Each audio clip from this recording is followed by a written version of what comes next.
Welcome to the William F. Connell Golf House and Museum in Norton, Massachusetts, where the state's most accomplished contributors to the game of golf are recognized and honored. Hello and welcome to the Massachusetts Golf Hall of Fame Class of 2021 induction ceremony presented by Tournament Solutions. I'm Kate Merrill from WBZ-TV, and on this momentous occasion, we welcome 6 new inductees to the Hall of Fame and we celebrate their achievements. New chapters of golf's history have continued to be written here in Massachusetts, and the advancement of the game would not have been possible without the contributions of the 6 individuals we will honor this year. When it comes to nominating and selecting each new class, the Mass Golf Hall of Fame Committee works diligently behind the scenes to craft a class that the golf community in Massachusetts would be proud of. Chairman Tom Bagley and the 14 other members of the committee, made up of historians and ambassadors of the game, knew without a doubt they had selected 6 deserving individuals that make up the Massachusetts Golf Hall of Fame class of 2021. On behalf of the Massachusetts Golf Hall of Fame Committee, we thank you for being with us today as we induct these 6 individuals into this year's class of honorees. Nearly 2 decades ago, the Massachusetts Golf Hall of Fame was founded in concert with the opening of the William F. Connell Golf House and Museum here in Norton on the grounds of TPC Boston. Its purpose was simple: to recognize those individuals who made a lasting impact on the game in Massachusetts. This is our 4th induction class, and with each induction ceremony, I'm reminded why it's the people, not the numbers, that truly make golf such a great game. Their stories and their accomplishments prove that Massachusetts has the richest golf history of any state. To the inductees and the families or individuals who have accepted this honor on their behalf, we hope we have made this a special occasion for you. We hope you're as proud as we are that these 6 legacies will be forever preserved here among the greatest contributors to golf in Massachusetts. When we introduce our next Hall of Fame class, it's my sincere hope that we can all be together in person. Thank you for being part of this celebration of Mass golf. The class of 2021 is being inducted into 3 categories that honor their legacies: players, builders, and innovators. We will begin by introducing the members in the player category. These 3 individuals are winners, they're leaders, and each one of them has set an example for just how many places the game of golf can take you over the course of your career and your life. Joy-Connelly is synonymous with women's golf in Massachusetts. Her sustained success in amateur golf events has lasted for decades, and her positive attitude towards the game is indicative of her maiden name, Joy. Joy-Connelly once said she had a goal to win everything, an admirable intention that was cultivated from hours of practice growing up at Marshfield Country Club. I remember, always tagging along with my mother and father, and it was pre the range on the 15th hole at Marshfield, so you had to hit your own balls down the 10th hole or the 11th hole. You had to shag your own balls, and you couldn't do it till after 3:30. So you learned quickly to leave the shag bag out there. So there was a lot of neat people that took an interest, and was nice to be around, and a lot of camaraderie. And then of course later they followed my tournaments when I got good enough to be able to play. So it was really a great atmosphere to grow up in. Early success came quickly for Tara Joy, who won 2 Mass Girls Junior Amateur titles, which helped earn her scholarships to the University of South Carolina and then the University of Miami. Sustained success came when she returned home and won the New England Women's Amateur in 1995 and 1996.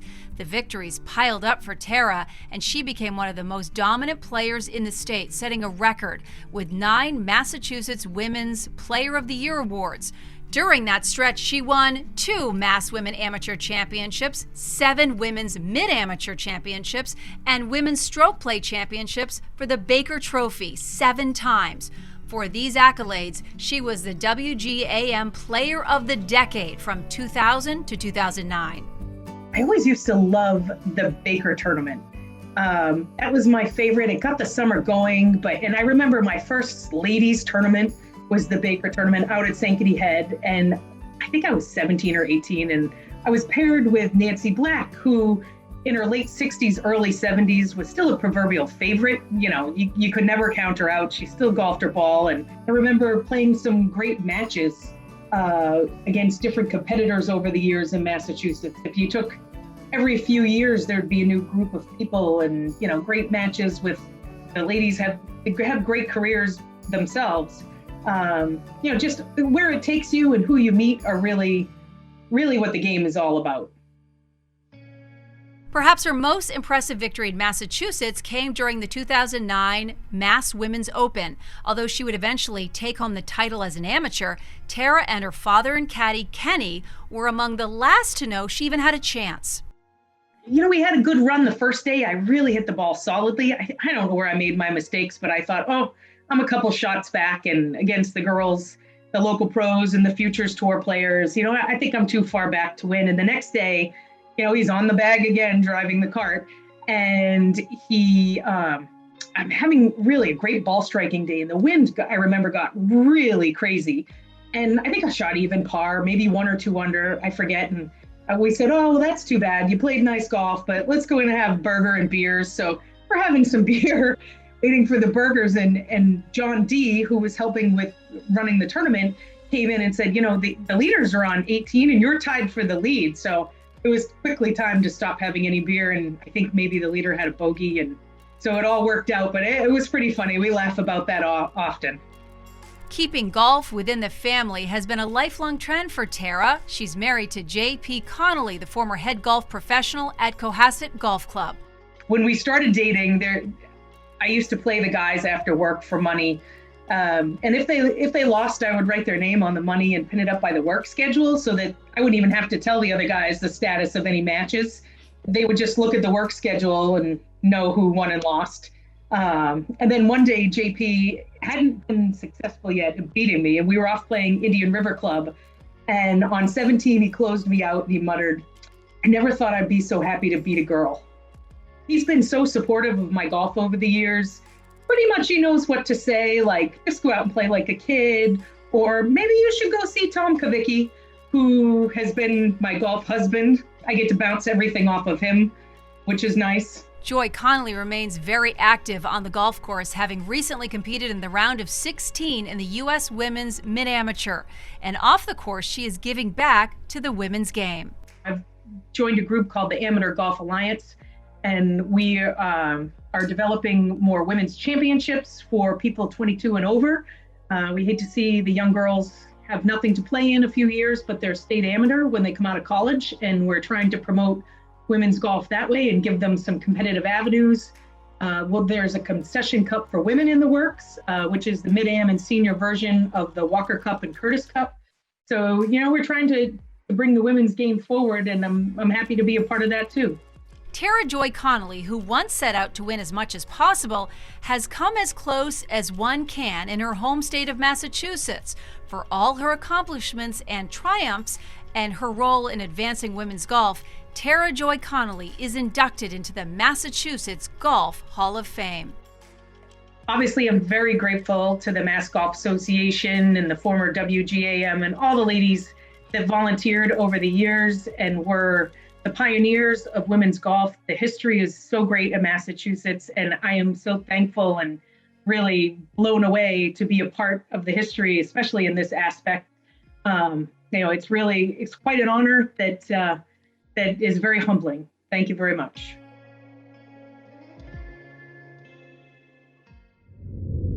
During his career, Alan Doyle drew stares and set records wherever he played. His story is one of an everyman golfer who found extraordinary success and reminds us all that it is never too late to follow your dreams.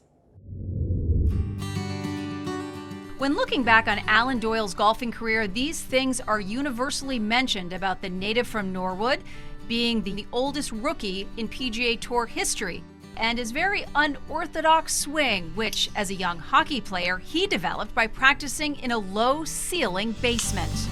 I started playing hockey first. My younger brother started, and I was probably the 7th grade, and fell in love with the sport.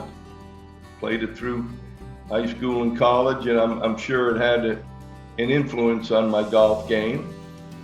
When I was a kid, if you shorten that swing up, you hit it pretty straight.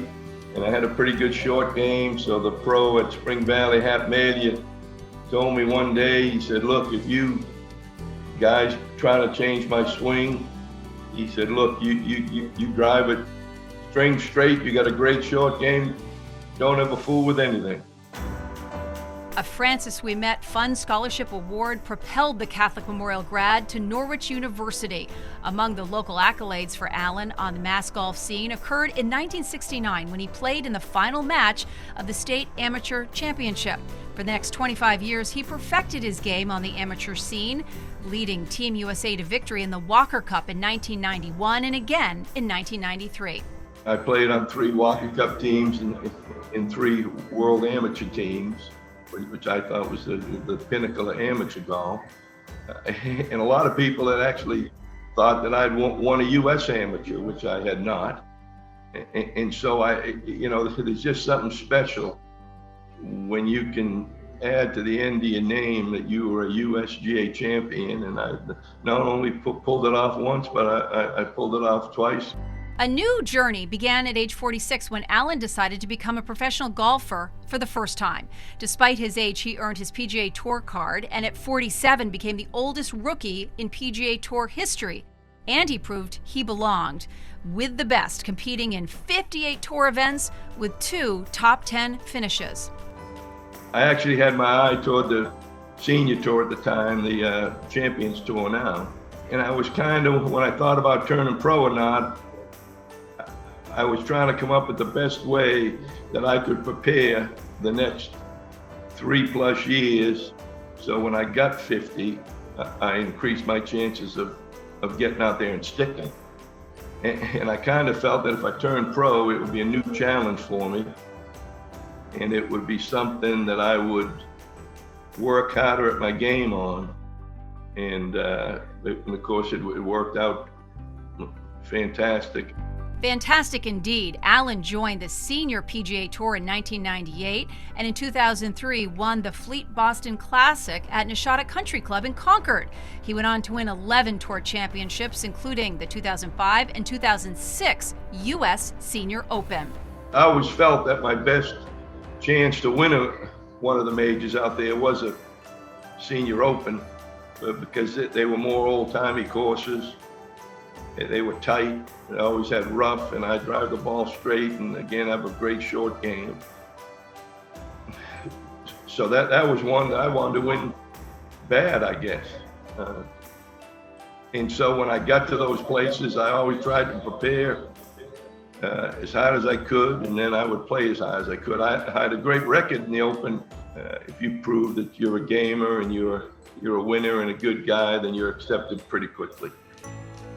Through his professional success, Allen Doyle has earned millions of dollars in his career. As a philanthropist who has remembered his modest Massachusetts roots, Allen has made many charitable contributions in his lifetime, including his entire $1 million prize for the 2001 PGA Senior Tour list. I guess we were taught as kids, if you're fortunate enough, to be graced with good fortune, that it was incumbent upon you to give back. And that was an incredible year. That was actually the Schwab Cup money. At the end of the year when I won the Schwab Cup, there was $1 million, and I'd won a ton of money that year, more money than I ever thought I'd see in a lifetime. So it just seemed that it would be one heck of a way to pay it back, or whatever you want to call it. And so I gave it part to the Ouimet Fund, a scholarship at our Catholic Church, to Norwich University, and 2 or 3 other charities that were close to us. For all his triumphs, for all his accolades, and for all his winnings and the way he gave back, Allen Doyle is inducted into the Massachusetts Golf Hall of Fame. It's an honor to accept this induction into the Mass Golf Hall of Fame. And I especially like to thank the committee that they looked over my resume and felt this guy is worthy. But because I've worked hard in the game and I've tried to do the right things, and it's a great honor. It was a great place to grow up, and I still consider myself a New England guy. And to think at the end of that road would be a honor like this, it's a great feeling, and I'm proud as punch. If you rewind to 100 years ago, you would be hard-pressed to find an amateur golfer who could hit the ball farther than Jesse Guilford. A winner of both amateur and professional events, Guilford was truly a marvel of his time and recognized internationally as one of the game's first power hitters. This year's induction happens to be 100 years after the most iconic victory of his career. Growing up across the street from a golf course, Jesse Guilford had early aspirations to hit golf balls high and far through the air. An interesting anecdote about Jesse Guilford. When he was a young boy, 10 years old, he would watch the golfers go by his father's property, which was a farm up in New Hampshire. And on that particular part of the course, it doglegged greatly to the right. There was a huge stand of trees, probably 225 yards out, that if you could get over those trees, you would shorten that hole considerably. And a lot of the good golfers did that. So with an old club that he had and a ball, he'd go out there and he'd whack away at the ball. He would hit the ball as hard as he could because he thought that's the way the game was played. And he never varied from that. By the time he moved to Massachusetts, the self-taught Guilford was considered to be one of the longest hitters of his time. That distinction earned him a nickname, the human siege gun. So when he got to that 1914 amateur in Vermont, observers saw him hitting the ball with such ferocity and hitting it so far. It was almost unheard of in those days, with those wooden shafted clubs and the simple balls that they had. And someone said that he hits that ball like a human siege gun. And it got into print. It was at that 1914 U.S. Amateur that Guilford developed a lifelong friendship with another young phenom and future Hall of Famer, Francis Ouimet. When Francis Ouimet exploded on the national scene with his win in the 1913 U.S. Open, and subsequently his victory in Vermont at the 1914 Amateur, Jesse Guilford was well aware of this and wanted to emulate it. He heard about Francis, he knew about Francis, and he knew that Francis came from Woodland Golf Course, Woodland Golf Club in Newton, and he began his tutelage under Che Burgess, my great-grandfather. So at that time, the early teens and throughout the 20s, Che Burgess mentored and worked with both Francis and, of course, Jesse. Francis and Jesse had a very strong, friendly relationship. Both men were rather reserved. Both of them were born literally either across the street or right next to a golf course. So it was sort of in their DNA to play the game, and they did, and they did it well. If it were not for Ouimet, Jesse Guilford may have been considered the greatest Massachusetts golfer of his time. Despite that, Guilford won the Massachusetts Amateur 3 times, and in 1919 became the first amateur to win the Mass Open. The most iconic victory of Jesse Guilford's career came when he won the 1921 U.S. Amateur at St. Louis Country Club. He faced a very, very difficult field to get through. Of course, Francis was in that field. Chick Evans, Jerome Travers, and Robert Gardner were the big names in amateur golf at that time. And Jesse had to face each of them as he made his way through the different rounds of the amateur. And he won in grand fashion, and he impressed people. And that win established him. He became a household name. He actually had a column in the local Boston papers, a weekly column where he would give golf advice. So he became quite famous in the 20s and remained so. And then to complement that, the advent or the establishment of the Walker Cup was also very, very important to his development in his career in golf when he was named as one of the original members of the first Walker Cup and remained on the team for 3 out of the first 4 meetings. Guilford and Wilmette also applied their skills during 2 critical times in U.S. history. During World War I, both men served in the Army. Jesse had a lot of mechanical skill. He was quite skilled mechanically. And didn't take the Army too long to realize that they had 2 of the greatest golfers in America in uniform. So what they did was they used those golfers as fundraisers for the USO. He participated in a lot of events to promote the game of golf, for the good of golf, during these hard times during the Depression. And he teamed up with Francis in best ball matches during the 30s against very famous professional golfers to not only raise funds for different causes and support golf in general, but to keep golf in the spotlight. Jesse Guilford, one of the most prolific golfers of his era in Massachusetts and the entire country, is now fittingly paid tribute to with his induction into the Massachusetts Golf Hall of Fame. Being inducted into the Hall of Fame and being recognized all these years afterwards is a huge honor, a tremendous honor for a man who was humble, quiet, and didn't seek out these sorts of things. He was not a person to have any sort of self-aggrandizement or self-promotion. He's a quiet, humble guy that made a tremendous impact on the game of golf.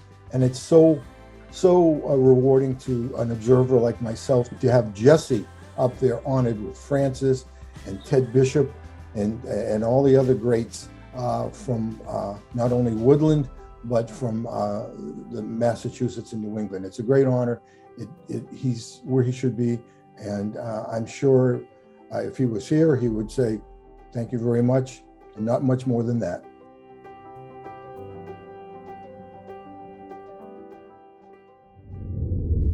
Congratulations to Tara Joy-Connelly, Alan Doyle, and Jesse Guilford.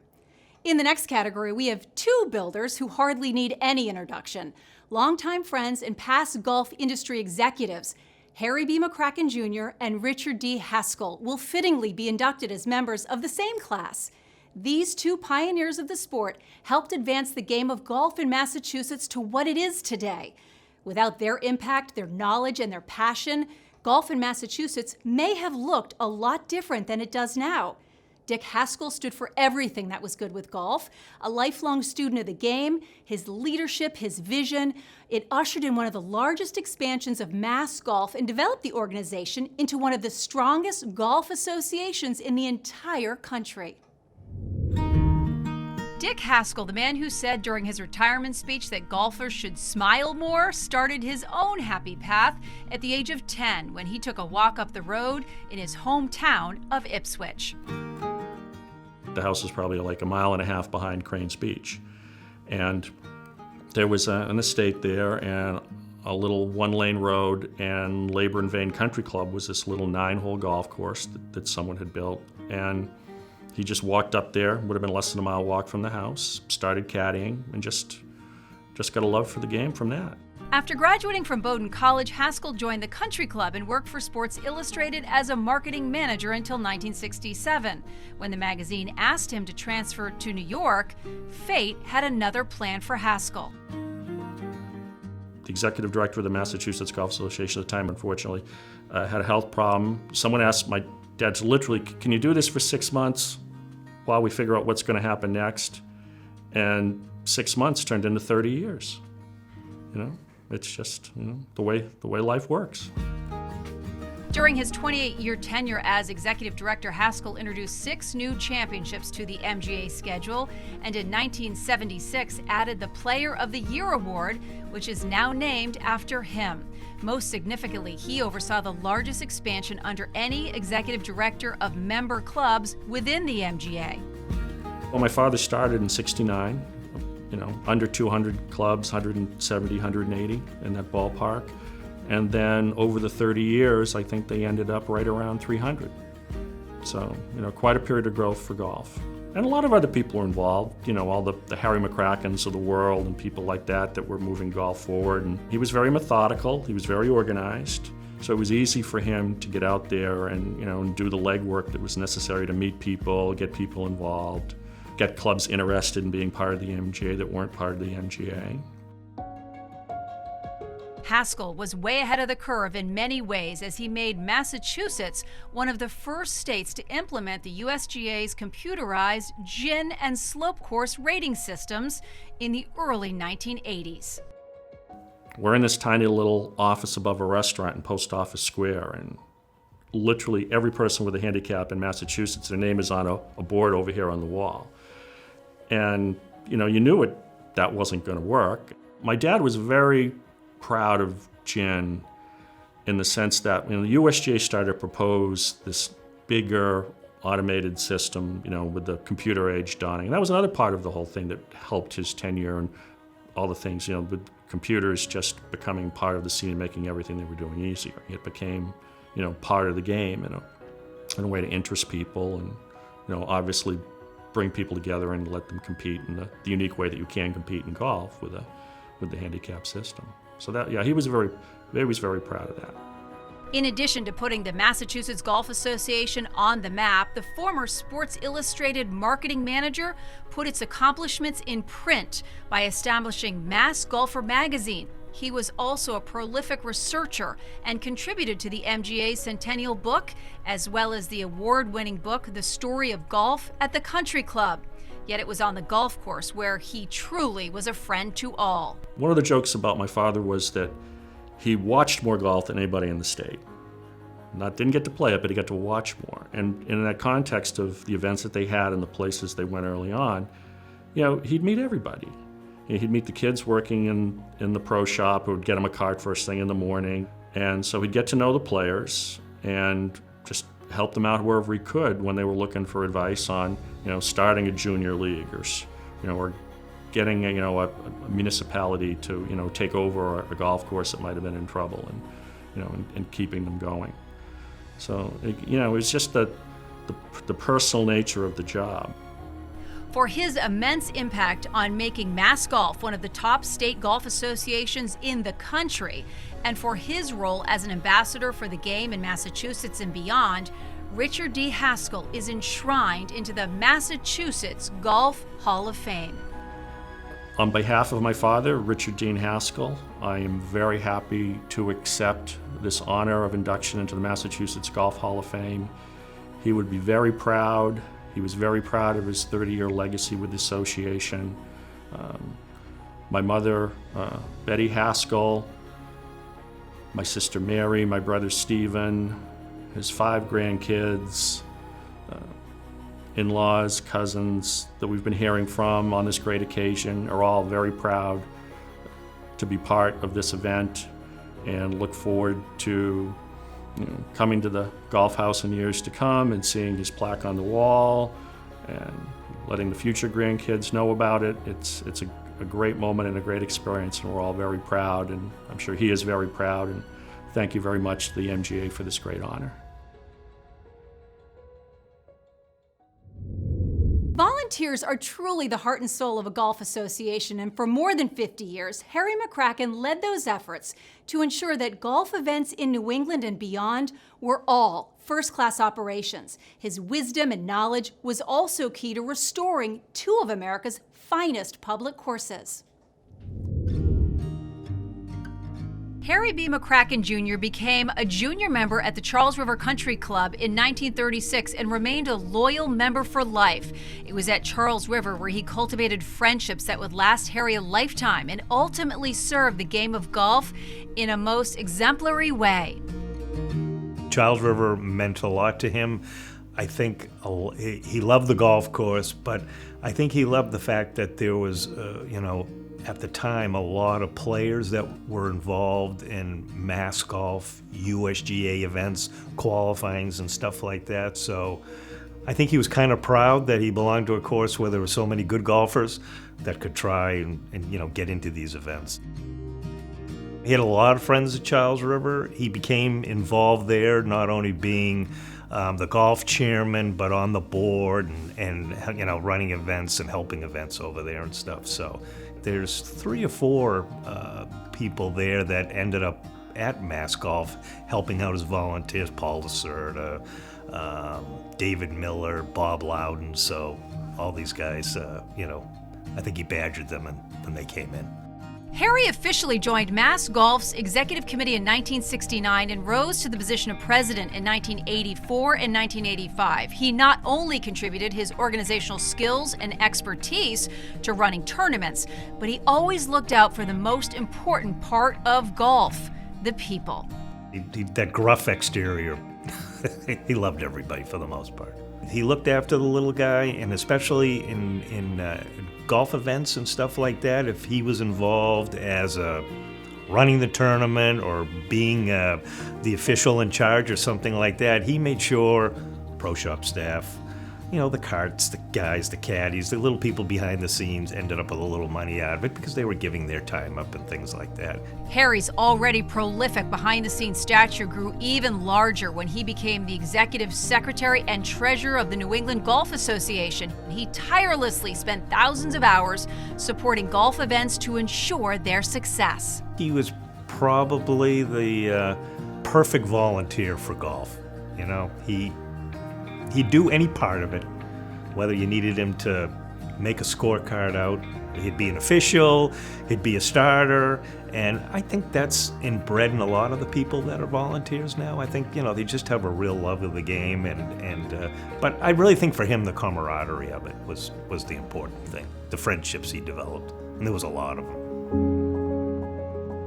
In 1982, McCracken and Bill Flynn, a 2016 Massachusetts Golf Hall of Fame inductee, created the MGA Golf Consultant, Inc., a venture to restore downtrodden golf facilities, including Boston's William J. Devine Golf Course at Franklin Park and George Wright Golf Course, which are among the courses that have been revitalized by the duo.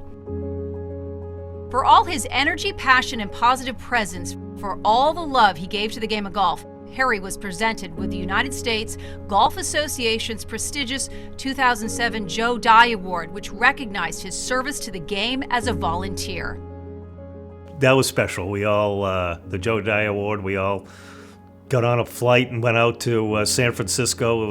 I think it was the longest flight either my mother or my father had been on, and a lot of his friends were out, and the USGA people that he knew and were friendly with, they were all there. So he was very humbled by that, which was it was hard to see how humble he was. He became quiet, which is unusual for him.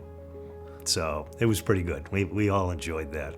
Today, Harry's name lives on through many of the championships that he organized and staffed for decades. The Harry McCracken Medal is presented to the Mass Amateur Stroke Play medalists, while the winner of the New England Amateur earns the McCracken Trophy.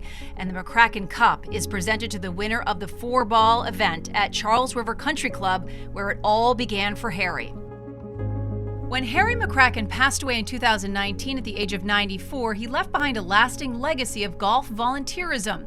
Consider this: it's possible that he spent more time on golf courses in Massachusetts and New England than any person who has ever lived. And for all his many distinctions, Harry B. McCracken Jr. becomes a member of the Massachusetts Golf Hall of Fame. I'm very pleased to accept this honor from my father getting into the Hall of Fame, and both myself and my family are very proud and want to thank the Mass Golf, New England Golf for putting this together and getting him in.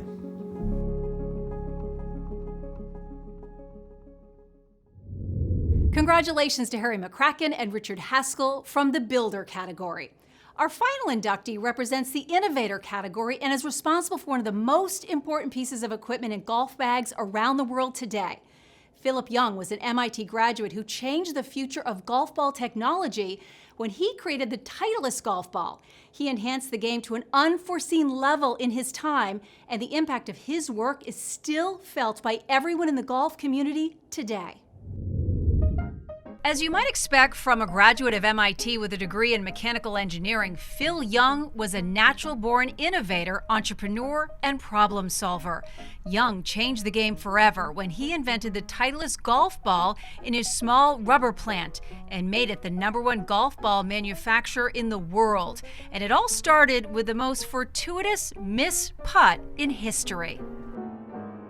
Phil Young was in a match with a friend who happened to be a doctor, and he stroked his putt on the 18th, and he thought he'd stroked it well, and the putt veered offline and he missed the putt. So he was convinced that it wasn't his stroke, that it was something wrong with the ball. So he told his friend, Dr. Bonner, that he wanted to go back to St. Luke's Hospital in New Bedford and x-ray the ball. And sure enough, they x-rayed the golf ball, and the center of the ball was shifted.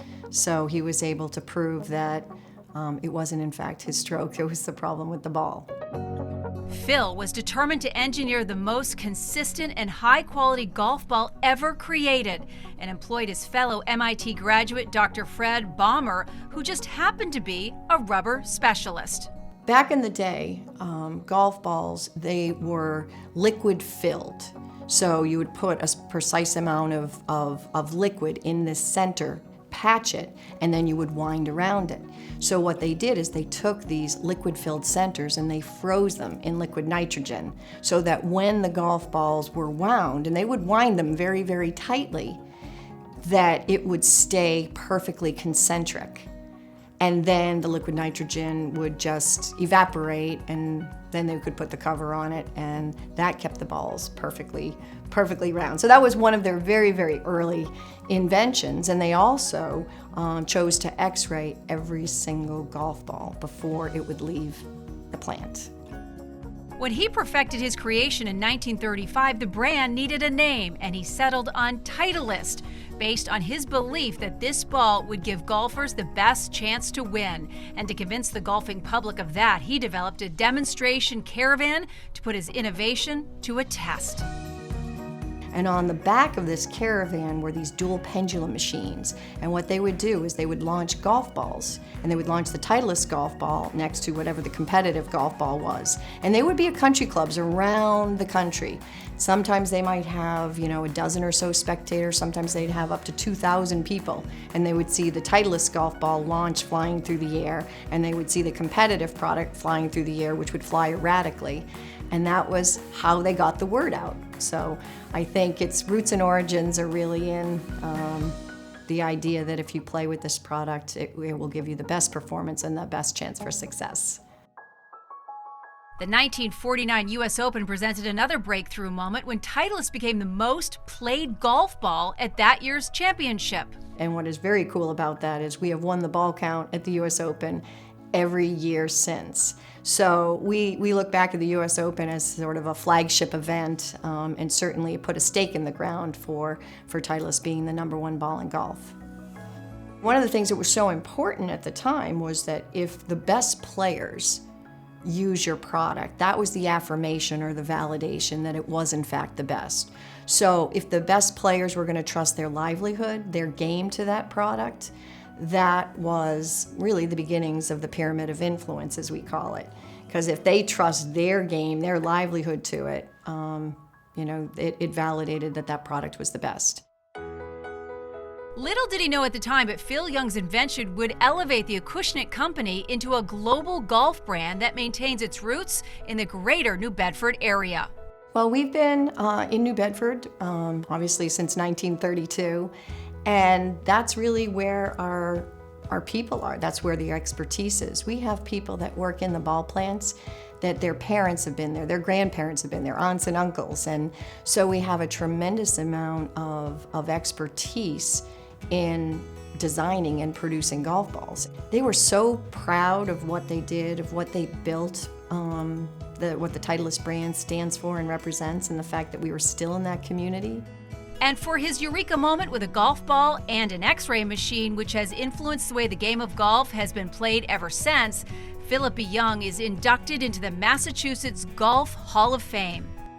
On behalf of the Acushnet Company and Titleist, we want to thank the Massachusetts Golf Association for inducting Phil Young into the Mass Golf Hall of Fame. It is an incredible honor, and we appreciate our long-standing association with Mass Golf and are so happy to be manufacturing Titleist golf balls right down the road. Thank you very much. Once again, congratulations to all 6 members of the class of 2021. Hearing each of your stories is inspiring, and they will continue to be shared with generations of golfers to come. Being able to honor this class in a meaningful way is due in no small part to the sponsors and the supporters of this year's event. The Ring of Honor is a special group made up of those that cherish these traditions and truly understand the importance of celebrating golf's rich history in Massachusetts. Here to commend the new induction class and those that made this ceremony possible is Mass Golf Executive Director CEO Jesse Menachem. Congratulations to the class of 2021 on such a deserving honor of being inducted into the Massachusetts Golf Hall of Fame. Undoubtedly, you have left a mark on golf in Massachusetts through your outstanding contributions to the game. We would like to take this time to extend our gratitude to the Ring of Honor sponsors of this year's induction ceremony, with special recognition to our presenting sponsor, Tournament Solutions. Through their generosity, we are able to celebrate the class of 2021 in the manner they deserve. The Ring of Honor sponsors have always been committed to preserving the history of golf in Massachusetts, and we are appreciative of their continued dedication to not only Mass Golf, but the golf community at large as well. This year's Ring of Honor sponsors are Anderson, Bagley & Mayo Insurance, Charles River Country Club, Golf Course Superintendents Association of New England, the New England Golf Association, New England Golf Course Owners Association, Richard F. Connelly, the Acushnet Company, the Country Club, the Francis Ouimet Scholarship Fund, and Woodland Golf Club. We would also like to thank our special supporters of the Hall of Fame, Bill McInerney, Cohasset Golf Club, and TPC Boston.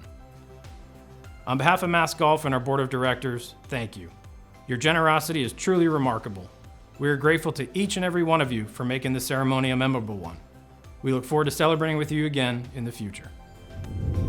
In a state with a storied history of successful golfers and high-achieving industry representatives, these 6 individuals have still managed to stand out, give back, and pave the way towards what looks to be a bright future for the game. On behalf of Mass Golf, thank you for joining us and being a part of the Massachusetts Golf Hall of Fame's Class of 2021 induction ceremony.